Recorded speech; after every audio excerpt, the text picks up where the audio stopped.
Welcome back to our channel. মই আজি আপোনালোকৰ মাজত এটা ধুনীয়া ৰেচিপি লৈ আহিছো। আজি মই বনাম সম্পূৰ্ণ ঘৰুৱা পদ্ধতিৰে লোকেল চিকেন কাৰী। তাৰে কাৰণে মই লৈছো এয়া লোকেল চিকেন আৰু এইখিনি মই লৈছো নহৰু, আদা আৰু এটা পিয়াজ ইয়াতে খুন্দি লৈছো। আৰু এইখিনি মই দুটা পিয়াজ কাটি লৈছো আৰু এইটো মাংসত দিবলৈ এইটো ভোট জলকীয়া লৈছো। গৰম হ'বলৈ দিলো। এতিয়া মই ইয়াতে অকণমান তেল দিম।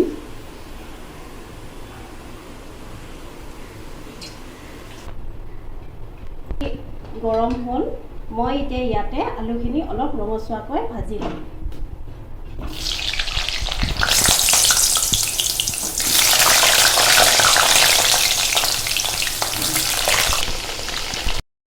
এয়া দেখিছেনে আলুখিনি ৰঙচুৱা হৈছে। এতিয়া মই আলুখিনি তুলি ৰাখিম।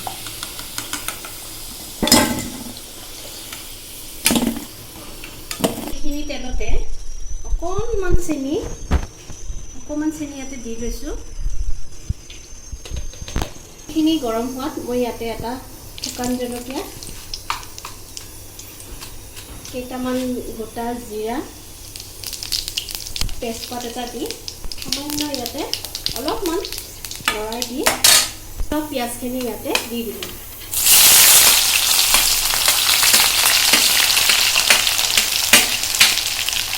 পিঁয়াজখিনি অকণমান ৰঙচুৱা নোহোৱাকৈ ভাজি ল'ম। পিঁয়াজখিনি ৰঙচুৱা হৈ গ'ল। এতিয়া মই ইয়াতে খুন্দি থোৱা আদাখিনি মই ইয়াতে দি দিম।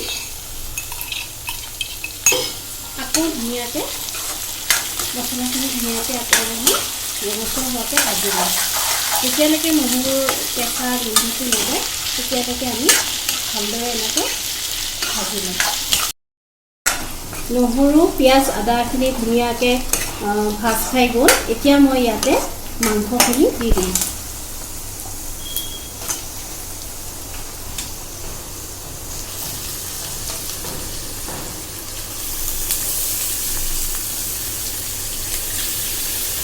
মাংসখিনি দি উঠি মই ধুনীয়াকৈ এতিয়া মছলাখিনি লগাকৈ ধুনীয়াকৈ আমি লৰাই দিম।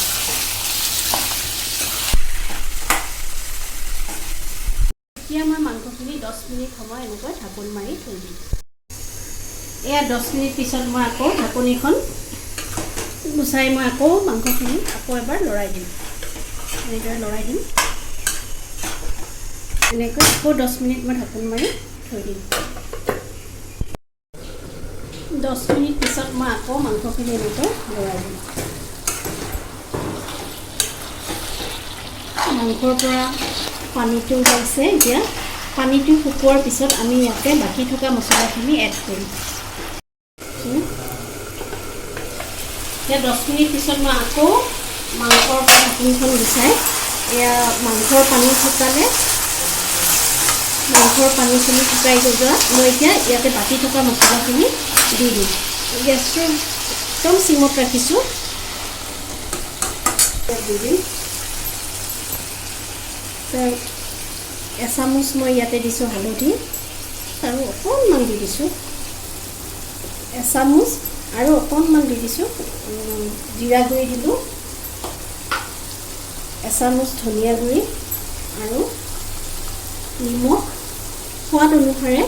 নিমখৰ জোখটো আচলতে সকলোৱে নিজৰ সোৱাদ অনুসাৰে দিব লাগে। মই ইয়াতে এচামুচ নিমখ দিছোঁ আৰু মই ইয়াতে ৰক চল্ট ব্যৱহাৰ কৰিছোঁ। আপোনালোকে নিজৰ পচন্দমতে যি নিমখ খায় তেনেকৈ দিব। আৰু অলপমান দি দিছোঁ। ধুনীয়াকৈ আকৌ এবাৰ ভালদৰে মিলাই দিম।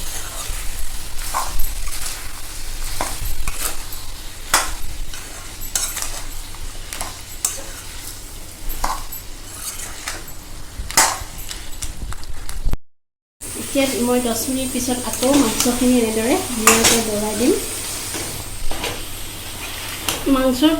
মাংসৰ ওপৰত এনেকৈ তেলটো বিৰিঙি আহিছে আৰু প্ৰায়। এতিয়া মই ইয়াতে এটা বস্তু এড কৰিম। মই ইয়াতে এতিয়া মাংসত কেইটুকুৰামান অমিতা এড কৰিম। অমিতাখিনি মই এতিয়া ইয়াতে এনেকৈ দি দিলোঁ।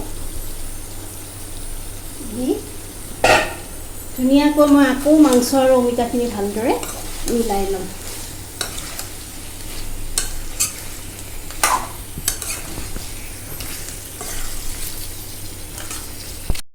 অমিতাখিনি অকণমান ভজা হোৱাৰ পিছত এতিয়া আমি ইয়াতে ভাজি থোৱা আলুখিনি এড কৰি দিম।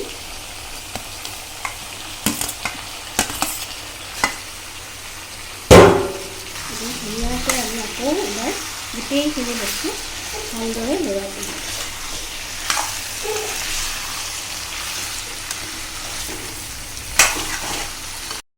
মই কেইটামান গোটা জালুক আৰু এয়া 2টা লং, এটা দালচেনি সৰু টুকুৰা আৰু 3টা ইলাইচি অলপ গৰম কৰি ল'ম।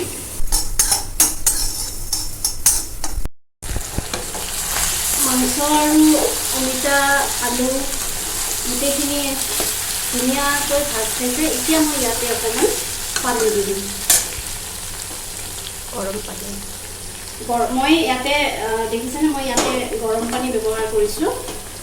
গৰম পানী ব্যৱহাৰ কৰিলে যিকোনো বস্তুতে টেষ্টটো বহুত ধুনীয়া হয়। এতিয়া মই মাংসখিনি ভোট জলকীয়াটো দি দিম। সকলোৱে নিজৰ টেষ্ট অনুযায়ী জলকীয়াটো ব্যৱহাৰ কৰিব, যোনে যিমান জ্বলা খায়। আমি বেছি জ্বলা নাখাওঁ, গতিকে গোটেইটো নিদিওঁ, মই অলপ দি দিম।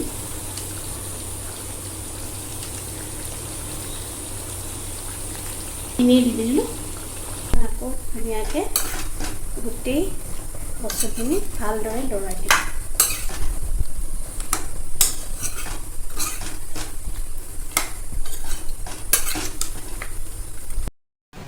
এতিয়া মই এই মাংসখিনি কুকাৰত ধুনীয়াকৈ 2টা চিটি অহাকৈ বহাই দিম।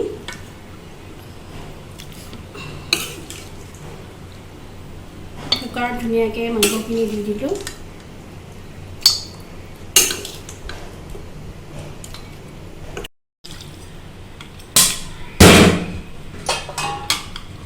নিজৰ জোখ অনুযায়ী ইয়াতে মই পানী দি দিলোঁ। মই যিহেতু অকণমান জোল বনাম, গতিকে মই তাত অকণমান বেছিকৈ পানী দিছোঁ।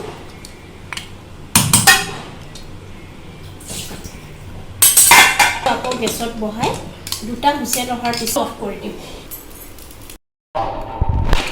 এতিয়া মই কুকাৰৰ ঢাকনখন খুলি দিলোঁ।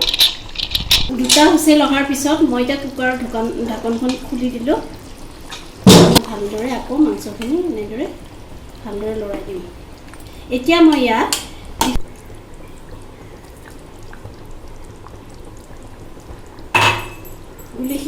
গুড়িখিনি দিয়াৰ পিছত মই ভালদৰে মিক্স কৰি অকণমান উতল আহিলে মই মাংসখিনি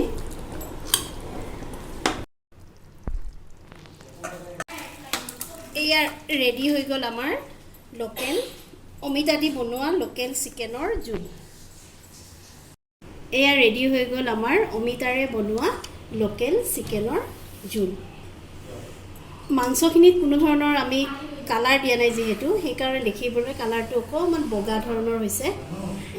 আমি সম্পূৰ্ণ কম মছলা দি আজি লোকেল চিকেনৰ জোলখিনি বনোৱা হৈছে। চ' ভিউৱাৰ্ছ, ৰেচিপিটো চাই আপোনালোকৰ কেনেকুৱা লাগিল? যদি ভাল লাগিছে চেনেলটো চাই লাইক, শ্বেয়াৰ এণ্ড ছাবস্ক্ৰাইব কৰি দিব।